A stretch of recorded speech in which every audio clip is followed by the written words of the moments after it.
So in the last session we saw what is Myers relation. So अगर आपको याद होगा, Myers relation is a relation between specific heat at constant volume and specific heat at constant pressure. तो Myers relation हमने कल derive जब किया था, I'll just repeat those steps very quickly. तो Myers relation derive करने के लिए first of all we have taken gas. हमारे पास एक गैस था, some quantity of gas, to be very precise 1 mole of gas. हमारे पास 1 mole of gas है, and then ये जो 1 mole of gas था इसको पहले हमने हीट किया. हीट करना मतलब एनर्जी सप्लाई करना. So we are providing heat to this 1 mole of gas at constant volume. So to start off with, you must know Myers relation मतलब relation between Cp and Cv. तो Cp और Cv का relation derive करना है तो आपको molar specific heat at constant volume and molar specific heat at constant pressure का definition पता होना चाहिए. तो दोनों ही cases में you supply heat to the gas to increase the temperature by 1 degree Celsius. एक केस में to increase the temperature by 1 degree Celsius at constant volume, एक केस में at constant pressure. तो suppose ये जो पहला केस था इसमें वॉल्यूम कांस्टेंट है और जो दूसरा केस है इसमें प्रेशर कांस्टेंट है बट वॉल्यूम कैन चेंज. और अगर वॉल्यूम को चेंज करना है तो we will fit this with light मतलब basically very less massive, very less in mass, light frictionless movable piston. तो इस केस में पहले केस में जो आपने हीट सप्लाई किया ये था dq1 और दूसरे केस में जो आपने हीट सप्लाई किया था दैट वाज dq2. तो इफ यू रिमेंबर, सिंस यहाँ पे वॉल्यूम कांस्टेंट था तो जब जब वॉल्यूम कांस्टेंट होता है no work is done, because gas अपना एनर्जी यूज करके वॉल्यूम बढ़ाएगा नहीं, तो नो वर्क इज डन. तो whatever heat you supply, जो भी आप यहाँ पे हीट सप्लाई करोगे वो एक ही काम करेगा, टू इंक्रीज द टेम्परेचर. तो लेट अस से इस गैस का जो चेंज इन टेम्परेचर है वो dt है, इस गैस का जो चेंज इन टेम्परेचर है वो dt है. By definition molar specific heat is the amount of heat required to raise the temperature by 1 degree Celsius. लेकिन मैंने यहाँ पे बोला कि change in temperature कितना है dt. If the change in temperature is dt, तो by definition तो Cv था for 1 degree change, लेकिन ये 1 degree change है क्या? नहीं है. तो हम क्या करते हैं dt से डिवाइड, क्योंकि ये जो हीट सप्लाई किया इस हीट सप्लाइड ने टेम्परेचर dt से इंक्रीज किया है तो हम डिवाइड बाय dt कर देंगे. जिनको कॉन्सेप्ट, क्योंकि this is not physics, this is maths. What is Cv? Amount of heat required to raise the temperature by 1 degree Celsius. If for example मैंने dq1 amount of heat supply किया, उसने 1 degree की जगह पे 15 degree से temperature बढ़ा दिया. If the increase in temperature is 15 degree, तो डिवाइड बाय क्या करेंगे 15. तो अगर increase in temperature is dt, तो डिवाइड बाय क्या करेंगे dt. तो ये dt जो है it will go here. So you will have dq1 equal to Cv dt, right? लेकिन ये जो heat supply किया था, this heat supplied will only increase the energy of gas, क्योंकि work done तो हो नहीं रहा है. तो whatever heat you supply will only increase the energy of gas. तो dq1 equal to de. इन दोनों इक्वेशन से हमको मिला था, if you remember, de equal to Cv dt. Equation number 1 बहुत काम का इक्वेशन है, क्योंकि आज जो टॉपिक हमको स्टार्ट करना है उस टॉपिक में this equation you will need the most. सबसे ज्यादा ये इक्वेशन लगेगा. कमिंग टू केस नंबर 2, ये जो केस 2 है इसमें you are supplying heat to the gas but there is a piston which is movable. तो हीट गैस एब्जॉर्ब करेगा, खुद का भी एनर्जी बढ़ेगा, मतलब टेम्परेचर भी इंक्रीज होगा, एडिशनली वर्क भी होगा. तो इन this case whatever heat is supplied, dq2 will increase energy of the gas plus it will do work. So dq2 equal to de plus dw. But by definition the amount of heat supplied to increase the temperature by 1 degree Celsius at constant pressure is Cp. लेकिन temperature का increase होना चाहिए था 1 degree, यहाँ पे है increasing temperature dt। तो similar to this case, जैसे इस केस में मैंने dt से डिवाइड किया था, इस केस में भी मैं dt से डिवाइड करूंगा तो dt आ जाएगा यहाँ पे। अब ये जो dq2 की वैल्यू है Cp dt, ये ऊपर के इक्वेशन में सब्स्टिट्यूट करेंगे तो क्या मिलेगा, Cp dt equal to de, what is de, Cv dt plus dw, लेकिन मैंने बताया था dw इज pdv, work done, small amount of work done is p into dv, right. Then क्योंकि गैस दोनों केसेस में आइडियल गैस ही लिया है हमने, तो हमको आइडियल गैस इक्वेशन पता है pv इक्वल टू nRT, लेकिन मैंने पहले ही बोल दिया कि ये मोलार स्पेसिफिक हीट है। मोलार स्पेसिफिक हीट में क्वांटिटी ऑफ गैस कितना होता है, 1 मोल, तो n की वैल्यू कितनी है, 1। तो if you now take derivative, अगर आप डिफरेंशिएट करोगे with respect to temperature, derivative लोगे तो derivative of P into V equal to derivative of R into T। P constant है, कांस्टेंट क्यों है, क्योंकि क्या डिफाइन कर रहे हो आप, molar specific heat at constant pressure. तो प्रेशर कांस्टेंट है, और अगर प्रेशर कांस्टेंट है तो कांस्टेंट डेरिवेटिव के बाहर आएगा, तो कांस्टेंट आ गया डेरिवेटिव के बाहर, और वॉल्यूम यहाँ पे चेंज हो रहा था because work was done by the gas, तो dv by dt। r constant है और आ गया dt बाय dt कितना होता है, 1, राइट। तो आपको क्या मिलेगा यहाँ से, you will get p dv equal to r dt। ये dt बाय dt कैंसिल हो गया, ये dt को शिफ्ट कर दिया तो p dv equal to r dt। तो ये जो p dv का इक्वेशन आया है वो Cp dt equal to Cv dt plus p dv में सब्स्टिट्यूट कर देंगे, तो therefore you will get Cp dt equal to Cv dt plus r dt। dt common निकाल के कैंसल, तो Cp equal to Cv plus r, therefore Cp minus Cv equal to r। इसको हम बोलते हैं मायर्स रिलेशन। हमने last lecture में ही डिराइव किया था, तो वी आर जस्ट रिवाइजिंग। पिछले लेक्चर में जो कुछ हमने किया we are just revising here. तो you have Cp minus Cv equal to r। Remember, normally होता क्या है, जो हीट सप्लाइड है it is normally measured in calories, right, और ये जो वर्क डन है this is normally measured in joule. तो जब हमने इक्वेशन डिराइव किया, लेफ्ट हैंड साइड पे हीट सप्लाइड था कैलोरी में, राइट हैंड साइड पे वर्क डन था वो था जूल में। तो एक ही इक्वेशन में you can not have two different units, सबको या तो जूल में लाओ या सबको फिर कैलोरी में लाओ। तो कैलोरीज से जूल में कन्वर्ट करने के लिए हम इस इक्वेशन के राइट हैंड साइड को डिवाइड कर देते हैं bye r, by J, where J is called as mechanical equivalent of heat। Basically ये सिर्फ conversion factor है। This is a conversion factor from calorie to joule। इस J को क्या बोलते हो, mechanical equivalent of heat। Then ये हो गया आपका Myers relation in terms of molar specific heat।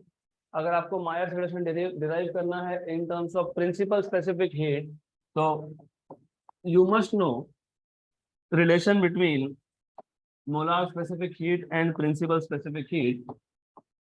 तो molar specific heat या molar heat capacity एक ही चीज है, तो you can call this as molar specific heat और molar heat capacity।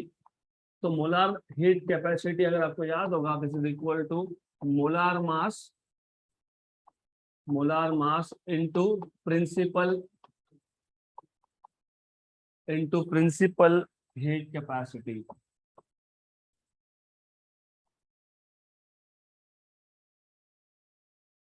तो मोलार हीट कैपेसिटी मतलब C, मोलार मास को डिनोट करेंगे MO से, और प्रिंसिपल हीट कैपेसिटी मतलब S, राइट। तो therefore you will have CV equal to MOSV and CP equal to MOSP। ये सब्स्टिट्यूट कर दोगे ऊपर के इक्वेशन में, तो CP, what is CP, molar mass into principal specific heat minus molar mass into principal specific heat at constant volume equal to R upon J. इसमें से molar mass you can take out common, molar mass को common निकाल लो, तो Sp minus SV equal to R upon J, therefore Sp minus SV equal to R upon M not J। ये आ गया आपके पास Mayer's relation in terms of principal heat capacity. यहाँ तक क्लियर? क्योंकि ये अगर पता होगा तो ही अगला टॉपिक समझ में आएगा। तो नेक्स्ट टॉपिक के लिए मायर्स रिलेशन का एप्लीकेशन हमको देखना है, and when we will apply Myers relation we will use this formula Cp minus Cv equal to R. Okay, so let us start with applications of Myers relation. Applications of Myers relation. Application of Myers relation to find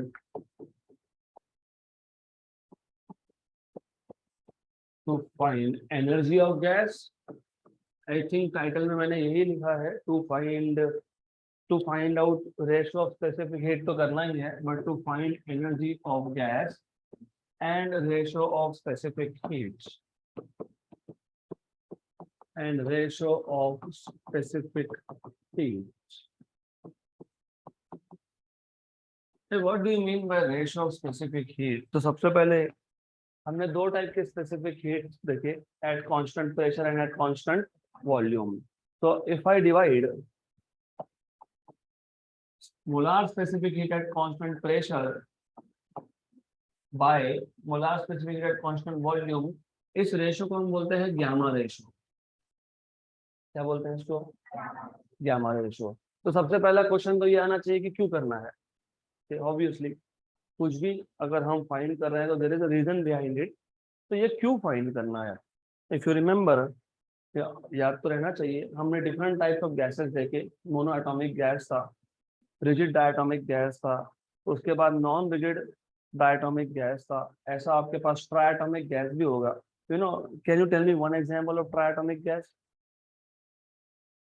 have you heard of carbon dioxide? Yes, CO2। Have you heard of nitrogen dioxide, NO2? तो ये जो gases है ये triatomic gases है। Then you may have a molecule of gas जिसमें 4 atoms होंगे। For example, have you heard of CH3? What is CH3?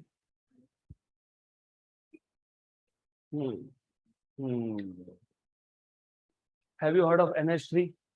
Ammonia, right?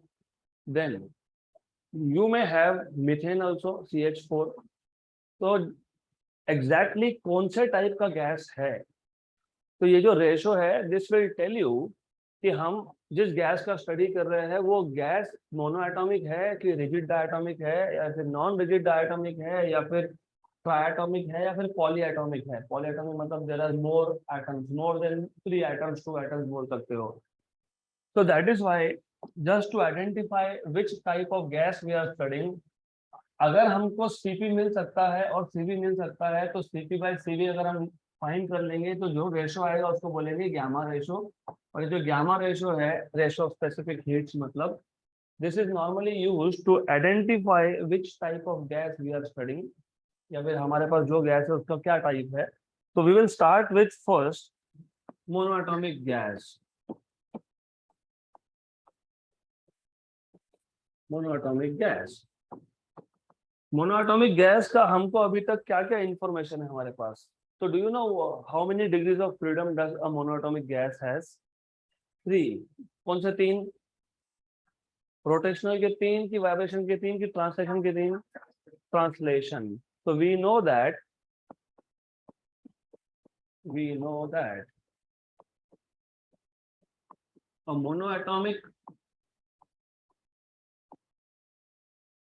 a monoatomic gas has only 3 degrees of freedom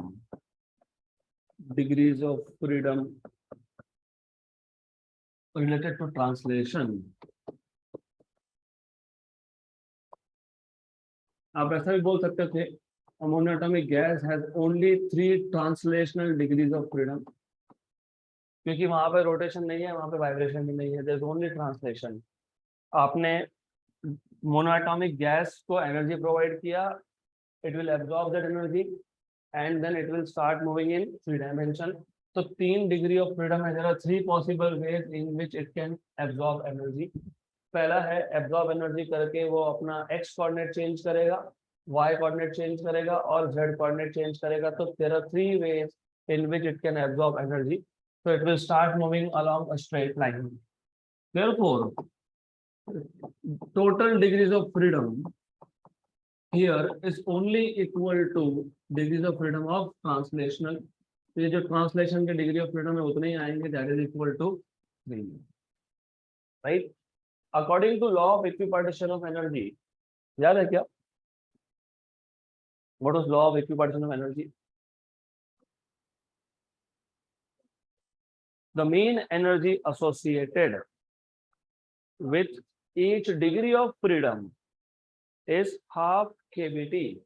The mean energy associated with each term which is quadratic in nature is half kBT. वो भी सही है, लेकिन हमने कल देखा था law of equipartition of energy का अल्टरनेट स्टेटमेंट। पहला स्टेटमेंट तो करेक्ट है, पहला स्टेटमेंट क्या था? The mean energy associated with each quadratic term in energy is equal to half kBT. For example, those who do not remember, तो ध्यान दो, अगर हमारे पास half mvx² plus half mvy² आया तो कितने क्वाड्रेटिक टर्म है? 2। तो इसका पहले टर्म का एनर्जी कितना है? हाफ kBT, दूसरा कितना है? Half kBT। अगर तीसरा क्वाड्रेटिक टर्म आया तो और हाफ kBT। मतलब जितने भी क्वाड्रेटिक टर्म होंगे उतनी बार आप हाफ kBT करते जाओगे, क्योंकि according to law of equipartition of energy हर एक क्वाड्रेटिक टर्म के साथ कितना एनर्जी होता है? Half kBT, right. इसका हमने कल अल्टरनेट स्टेटमेंट भी देखा था, हर एक डिग्री ऑफ फ्रीडम के साथ कितना एनर्जी होता है? Half kBT। तो मोनोएटॉमिक गैस में मैंने अभी बताया टोटल डिग्री ऑफ फ्रीडम कितने हैं? 3, right? Therefore, according to law of equipartition,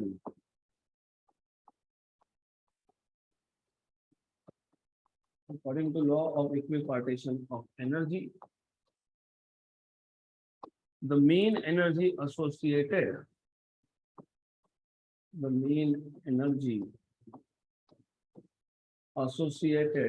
with each degree of freedom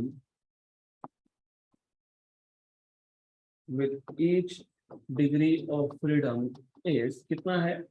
half kBT, right? Therefore total energy E of a single monoatomic gas का atom, molecule भी बोल सकते थे लेकिन मोनोएटॉमिक तो सिर्फ एटम होता है, तो हर एक एटम के साथ एनर्जी कितना होगा बताओ? कितनी डिग्री ऑफ फ्रीडम थे? 3, राइट। तो 3/2 kBT। मैंने आपको जनरल फॉर्मूला भी बताया था, आई टोल्ड यू अगर F डिग्री ऑफ फ्रीडम है तो F/2 kBT। यहाँ पे कितने डिग्री ऑफ फ्रीडम है? 3, तो कितना आएगा? 3/2 kBT। तो अगर मोनोएटॉमिक गैस है तो एनर्जी कितना है? 3/2 kBT। रिमेंबर हमको क्या फाइंड करना है? Ratio of specific heat. Ratio of specific heat मतलब CP/CV। तो CP/CV अगर फाइंड करना है तो हमको CP कैसे मिलेगा? हमको CP मिलेगा CV प्लस R से, करेक्ट। हमको फाइंड क्या करना था? रेशियो ऑफ स्पेसिफिक हीट, मतलब CP/CV। तो CP/CV फाइंड करना है तो हमको CP फाइंड करना पड़ेगा, लेकिन CP के लिए कौन चाहिए? CV। तो CV कैसे फाइंड करोगे? तो CV फाइंड करना है अगर, तो ये इक्वेशन यूज करना पड़ेगा, DE = CVDT। मैंने इसलिए बताया, इसलिए रिवाइज किया, क्योंकि यहाँ का एक एक स्टेप आगे लगने वाला है आपको, करेक्ट। तो लुक एट द लिंक। हमको करना था फाइंड CP/CV, लेकिन CP खुद CV पे डिपेंड करता है, मतलब मुझे पहले फाइंड करना पड़ेगा CV।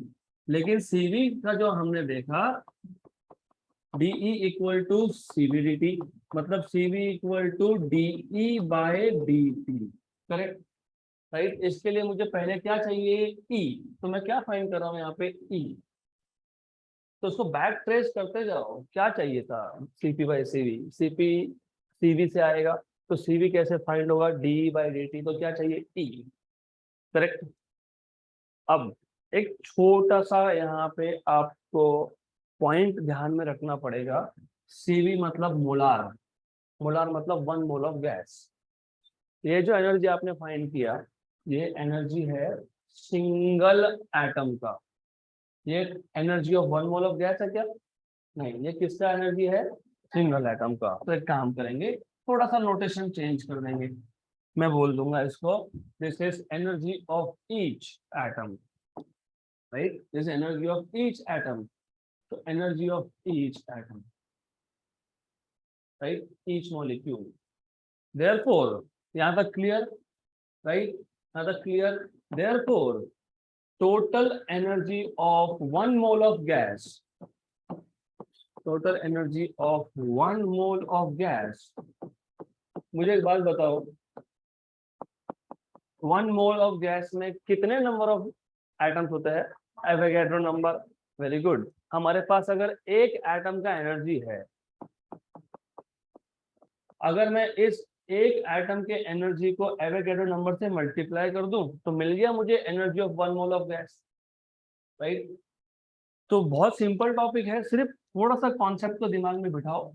हमने सबसे पहले law of equipartition of energy से हर एक एटम का एनर्जी फाइंड किया, राइट। और law of equipartition of energy बताता है कि जितने डिग्री ऑफ फ्रीडम है, अगर F डिग्री ऑफ फ्रीडम है, तो हर एक मॉलिक्यूल का एनर्जी होगा F/2 kBT, degree of freedom से 3, तो ईच मॉलिक्यूल का हो गया 3/2 kBT। हमको फाइंड करना है CP/CV, CP या CV, ये होता है मोलार, मतलब 1 मोल ऑफ गैस का होता है। तो पहले तो ईच मॉलिक्यूल से आप फाइंड कर लो what is the energy of 1 mole of gas. तो 1 mole of gas contains Avogadro number, तो ईच मॉलिक्यूल के एनर्जी को हमने मल्टीप्लाई कर दिया एवोगैड्रो नंबर से, तो ये आ गया Na E each, that is equal to 3/2 kBT, correct, right, this is equal to 3/2 Na into kb।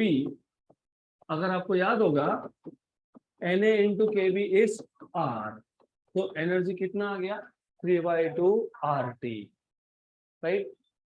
Also we know that what do you know CV equal to D by dt, अभी तो देखा था, तो D dt of E, what is E, 3/2 RT, correct. इसमें से 3/2 R को बाहर निकाल लो क्योंकि कांस्टेंट है, तो dt by dt is 1, तो CV कितना मिल गया, 3R/2। तो पहला point which is very important here, mono atomic gas का CV कितना आएगा, 3R/2। तो ये पहला आइडेंटिफिकेशन है गैस कौन से टाइप का है, अगर CV की वैल्यू 3R/2 आई, मतलब कौन सा गैस, मोनो एटॉमिक गैस, कौन सा gas, mono atomic gas.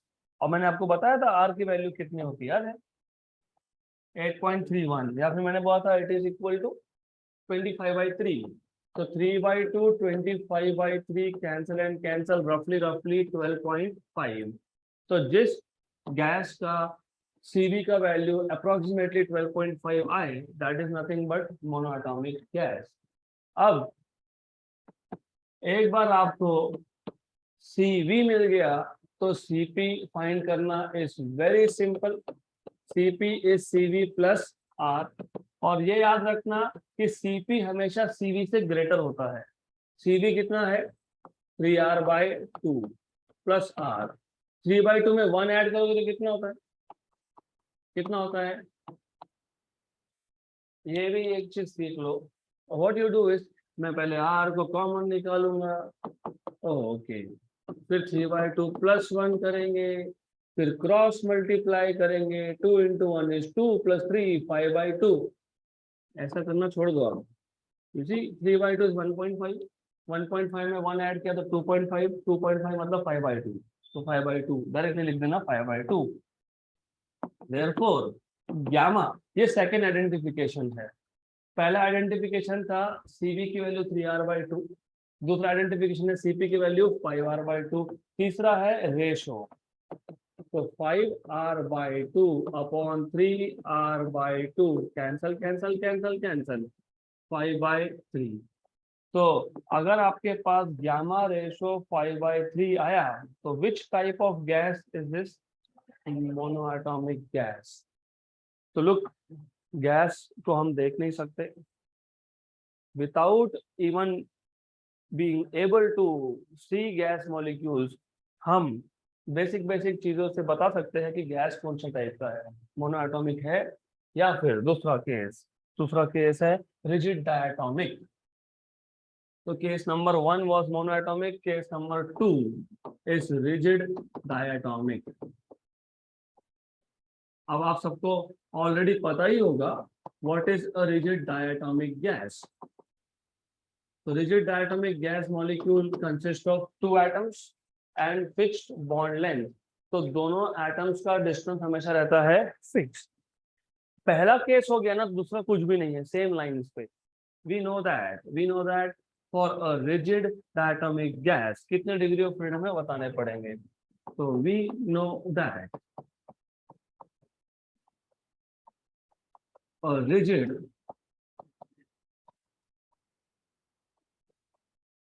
diatomic gas molecule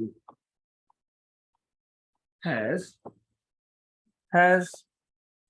3 degrees of translational freedom, has 3 degrees of, बराबर बोल रहा हूं मैं, 3 degrees of translational freedom, और बाकी 2 रोटेशनल होते हैं। 3 degrees of translational freedom and 2 degrees of rotational freedom।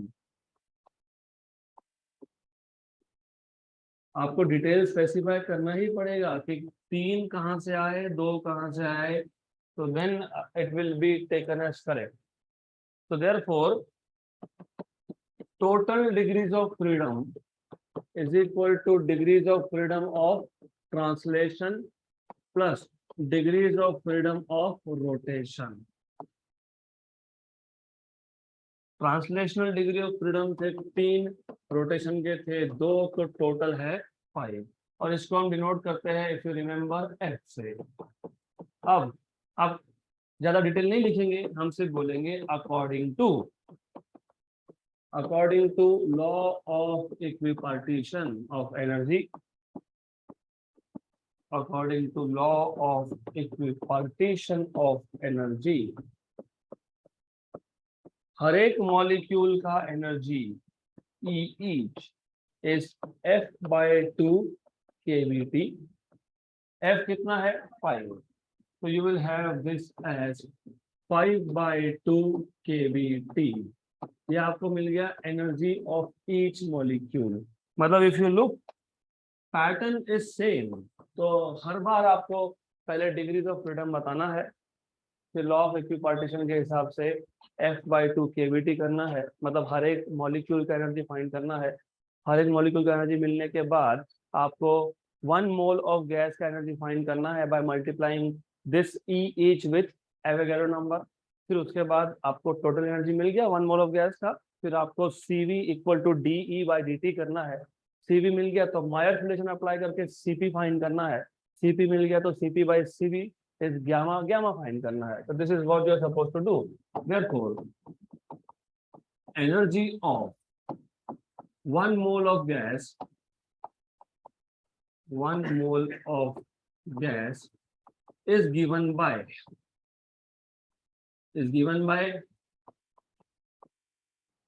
Na into E each, तो Na into 5/2 kBT, Na into kB is R, तो यहाँ पे एनर्जी आ गया 5/2 RT, राइट। एनर्जी मिल गया 5/2 RT, therefore CV by definition is DE/DT।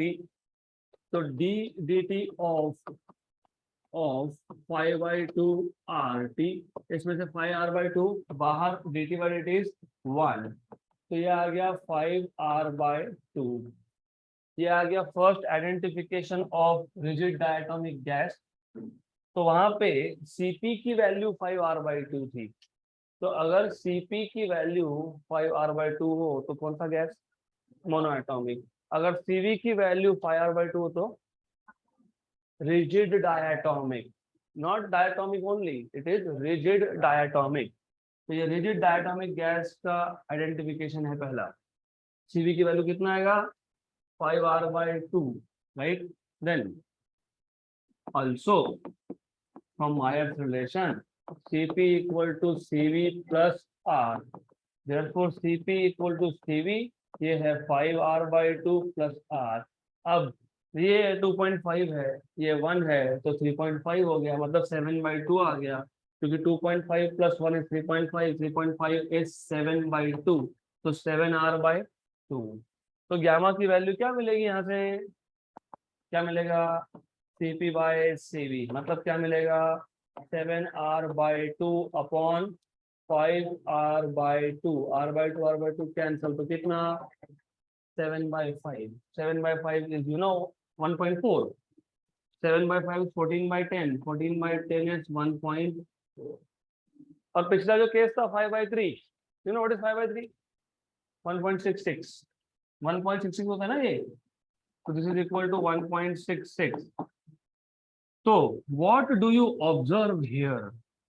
जितने number of atoms बढ़ेंगे, ये monoatomic था, तो मोनोएटॉमिक में 1.66 आया गैमा, और डायटोमिक, रिजिड डायटोमिक में 1.4 आया।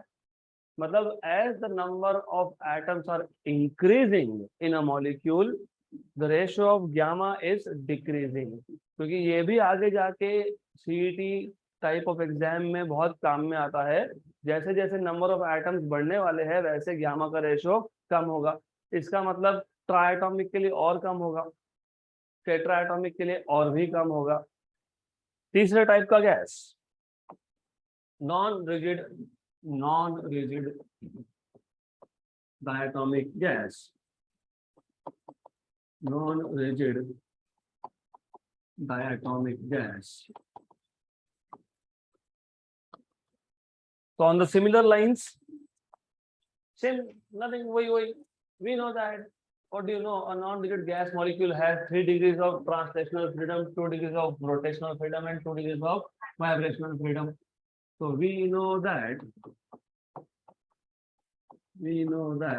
a non-rigid diatomic gas has 3 degrees of translational freedom,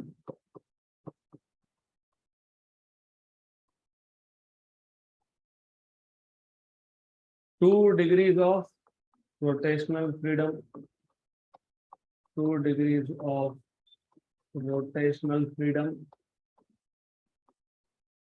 and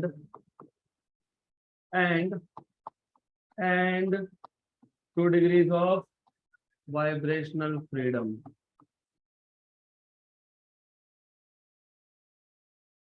तो यहाँ पे इन टोटल आ जाएंगे 3 + 2 + 2 7।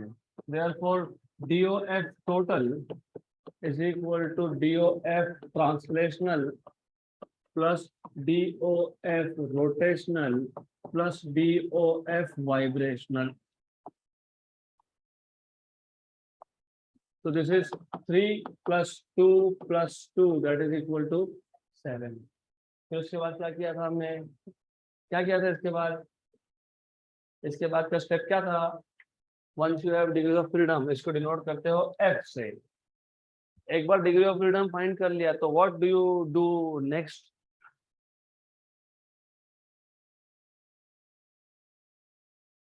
What do you do after this? इसके बाद क्या फाइंड करते हैं? What is law of equipartition of energy? Law of equipartition of energy apply करके हम क्या फाइंड करते हैं? CP, right? CP equal to CV plus R को बोलते हैं ना law of equipartition of energy, right? और CP equal to CV plus R अगर law of equipartition of energy है तो F/2 kBT ये मायर्स रिलेशन हो गया फिर। So you need to remember Myers relation is Cp equal to Cv plus R and law of equipartition of energy is F/2 kBT. Therefore, according to law of equipartition of energy,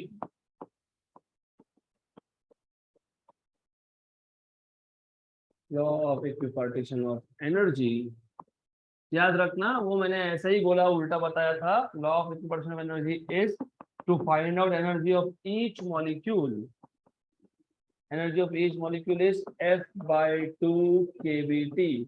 F मतलब यहाँ पे 7 है तो 7/2 kBT। Good. एक बार आपको single molecule का energy मिल गया तो energy of 1 mole of gas find करते हो। Therefore, energy of 1 mole of gas is E equal to Avogadro number into energy of each molecule. Energy of each molecule is 7/2 kBT. So Na into kB is R. So 7/2 RT. And once you have energy, you can find out what is Cv.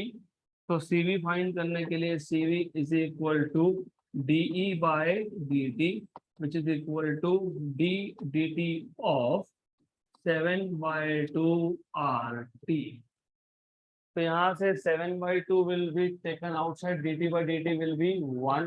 तो 7R/2 ये आ गया Cv. Remember, rigid diatomic gas के लिए Cp की value थी 7R/2 और non rigid के लिए Cv की वैल्यू है 7R/2। तो इफ यू नोटिस करेक्टली, अच्छे से अगर ध्यान दोगे तो 5R/2 Cv था, किसका? Cv था किसका? रिजिड डायटोमिक का। वही था Cp किसका? मोनोएटॉमिक का, राइट? तो 7R/2 Cv था रिजिड का, Cv था ना रिजिड का, वो Cp था रिजिड का, और वही Cv है नॉन रिजिड का, राइट? तो टेबल बनाएंगे तो समझ में आ जाएगा। We will make a table for this, right? तो therefore you will have in this case Cp equal to Cv plus R। तो Cp इक्वल टू Cv है 7R/2 प्लस R, मतलब कितना? 9R/2।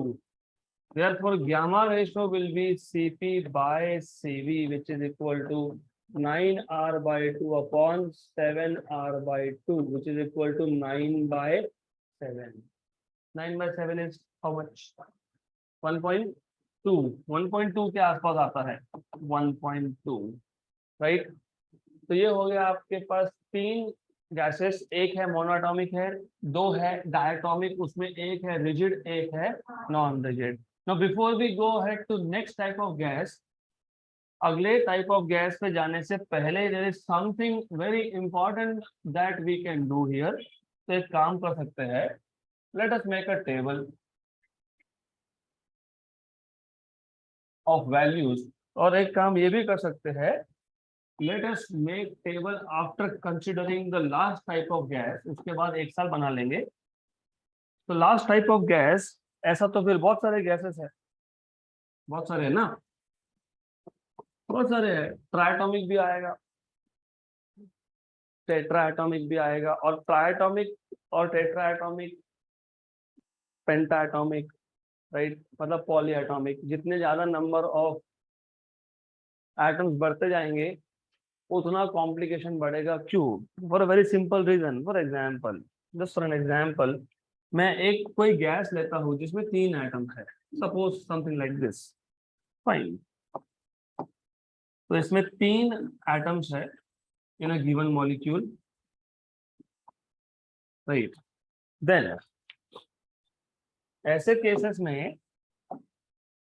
केसेस में याद रखना, जब आप एनर्जी प्रोवाइड करते हो तो first of all translational degree of freedom 3 ही रहते हैं। पूरे मॉलिक्यूल ने एनर्जी लिया और वो एक पॉइंट से दूसरे पॉइंट पे एनर्जी लेके स्ट्रेट लाइन में चला गया। ये कौन सा मोशन है? ट्रांसलेशन। तो ट्रांसलेशन डिग्री ऑफ फ्रीडम कितने हैं? 3। वो 3 रहेंगे ही, चाहे वो फिर किसी भी टाइप का गैस हो। ट्रांसलेशनल डिग्री ऑफ फ्रीडम कभी चेंज नहीं होते। रोटेशन का केस जो था,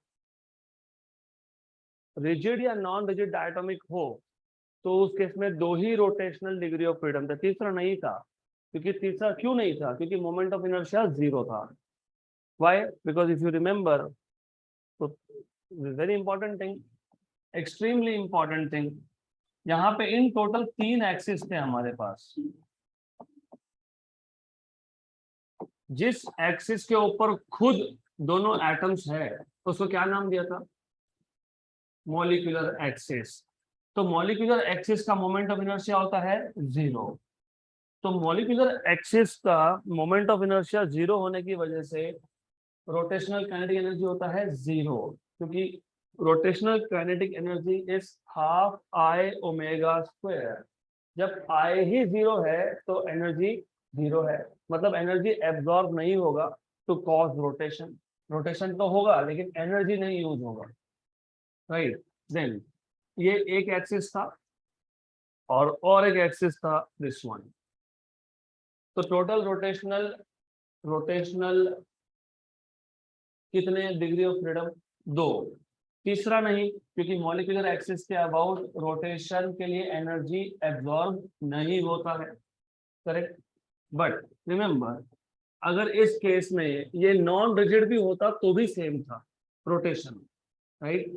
देन जब आपके पास 2 से ज्यादा एटम्स हो, अब सिचुएशन चेंज हो जाएगा। अब पहला रोटेशन होगा अबाउट दिस एक्सिस। समझ में? देखो ऐसा है, ये इस एक्सिस के अबाउट रोटेट किया तो ये 2 एटम ऊपर जाएंगे, फिर वापस नीचे आएंगे, मतलब बोर्ड से बाहर आएंगे। You have to imagine, high level of imagine लगेगा यहाँ पे। मतलब एक एटम अपनी जगह पे है, जो 2 एटम है बाकी के दे आर रोटेटिंग। ये number 1। Number 2,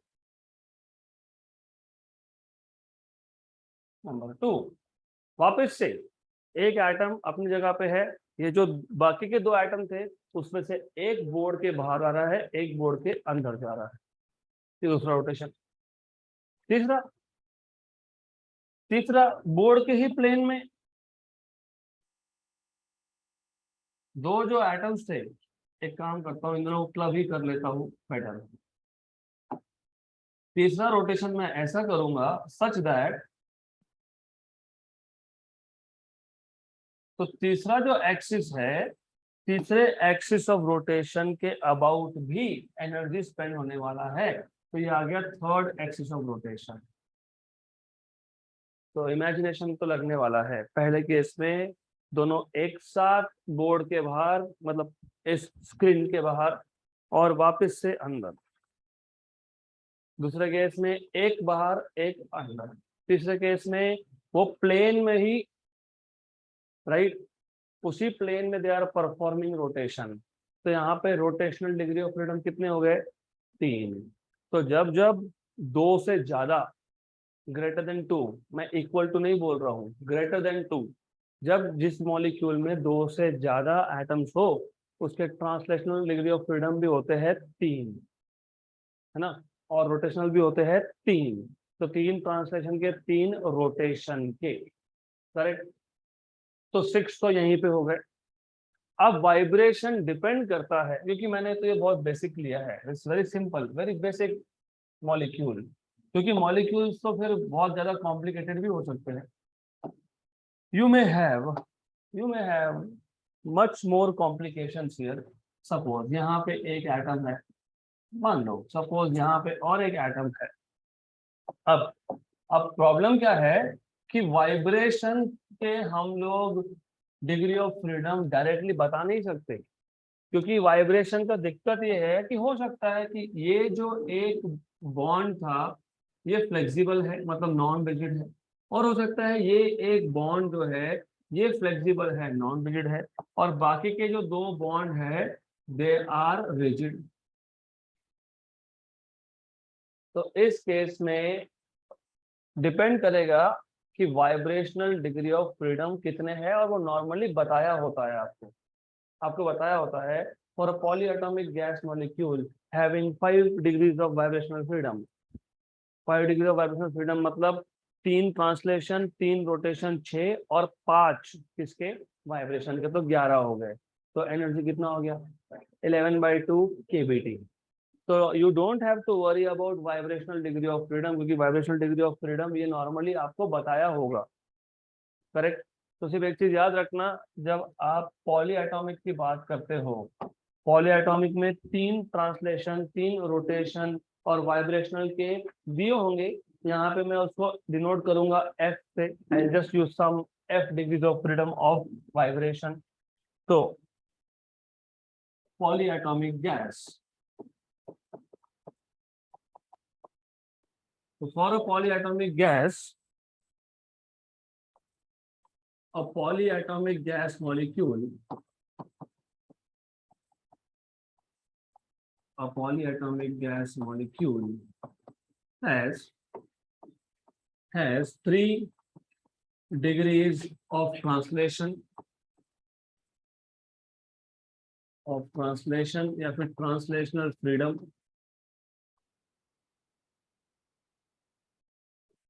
3 degrees of rotational freedom,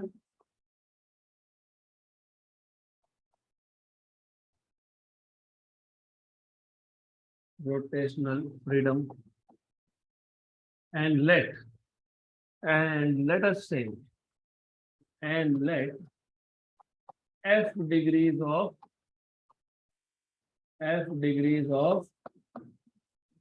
vibrational freedom, f degrees of vibrational freedom। यहाँ तक क्लियर? ओके, तो अब क्या फाइंड करेंगे इसके बाद? Total degrees of freedom, correct, total degree of freedom. तो what is total degrees of freedom? कितना? 6 प्लस है, ये पहली गलती है। चलो ठीक है, फिर भी देखेंगे, हम लोग करेंगे इसको सॉल्व, क्योंकि नॉर्मली इस केस में डायरेक्टली ऐसा कभी करते नहीं है। इस केस में क्या करते हैं, इस केस में ट्रांसलेशनल डिग्री ऑफ फ्रीडम से पहले एनर्जी ऑफ ट्रांसलेशन फाइंड करते हैं। तो you know what is energy of translation? 3/2 kBT, right? Then they find out what is rotational degree of freedom, that is again 3/2 kBT है, same answer same मिलेगा, but थोड़ा सा आपको यहाँ पे एक्स्ट्रा इंफॉर्मेशन चाहिए होगा। Then you find out what is vibrational energy.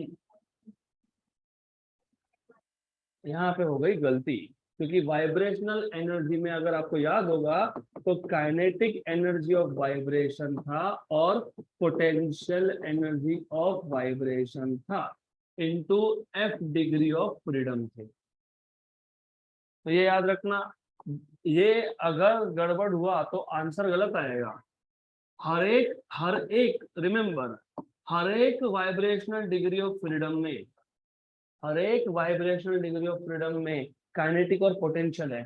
आप जब डायरेक्टली ऐसा लिखते हो ना, हाफ केबीटी, मतलब आपका असम्पशन था ओनली काइनेटिक एनर्जी, क्योंकि gas molecules are non interacting, लेकिन यहाँ पे हर एक मॉलिक्यूल के एटम्स इंटरैक्ट कर रहे थे। मॉलिक्यूल टू मॉलिक्यूल इंटरैक्शन नहीं था, लेकिन मॉलिक्यूल में जो एटम्स थे उसका इंटरैक्शन था। तो यहाँ लिखते वक्त you have to be careful, you have to be very careful here.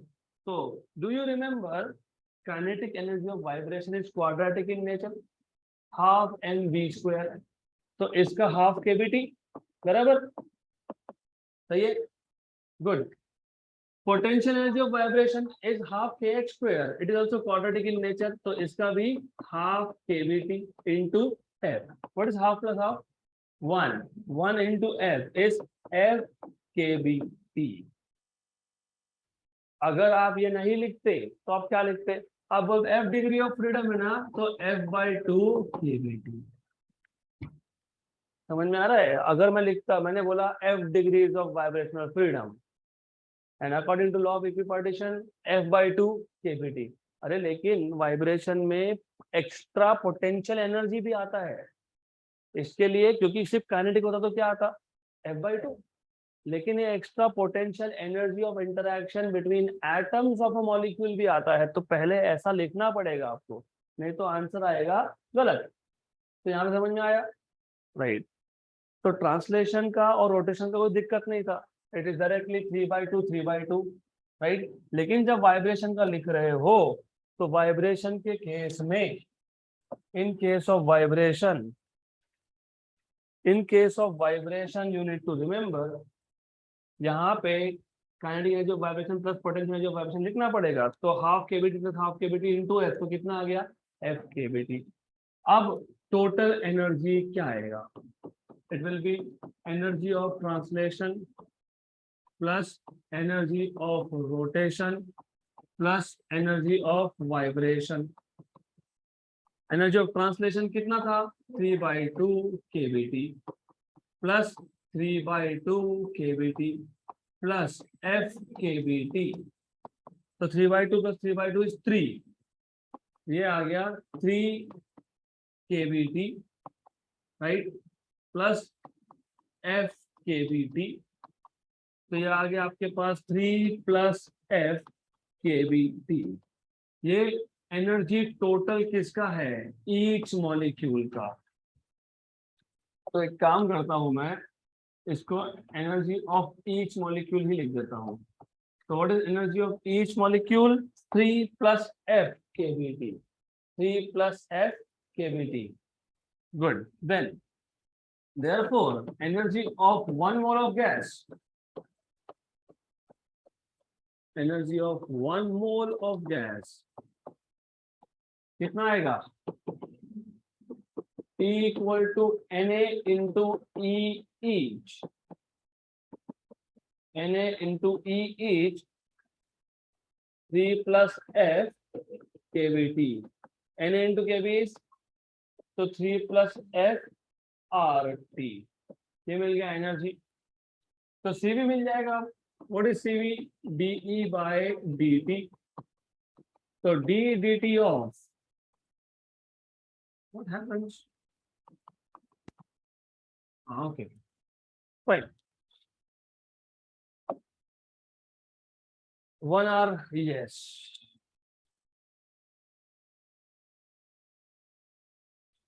Okay, we will just finish it off in few more minutes.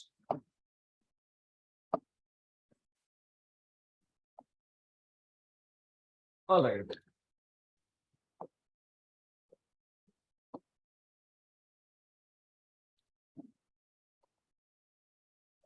Okay, तो ये आ जाएगा d dt of E. E कितना है? 3 plus F R T.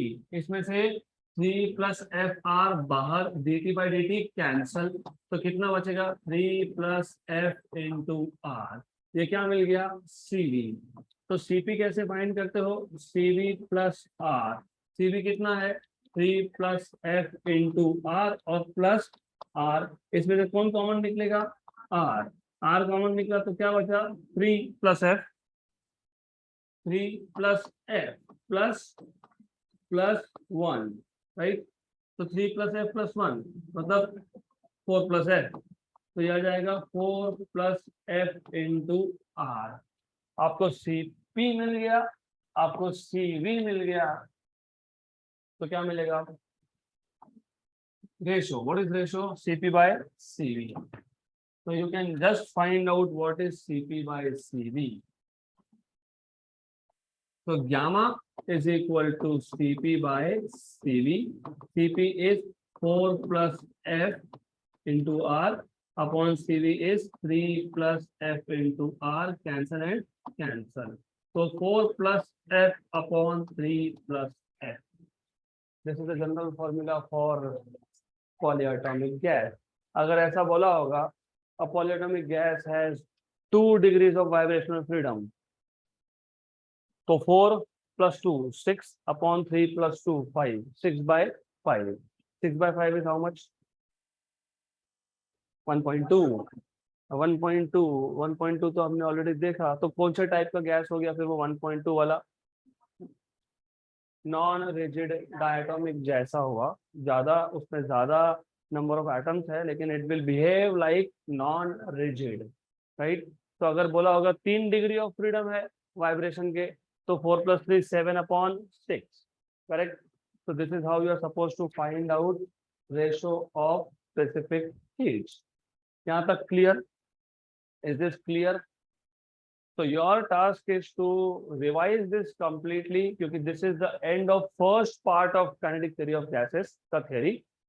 In the next session हम पहले पूरा table बनाएंगे, monatomic, rigid, non-rigid, diatomic, polyatomic, and then we will start with numericals. That's it for today.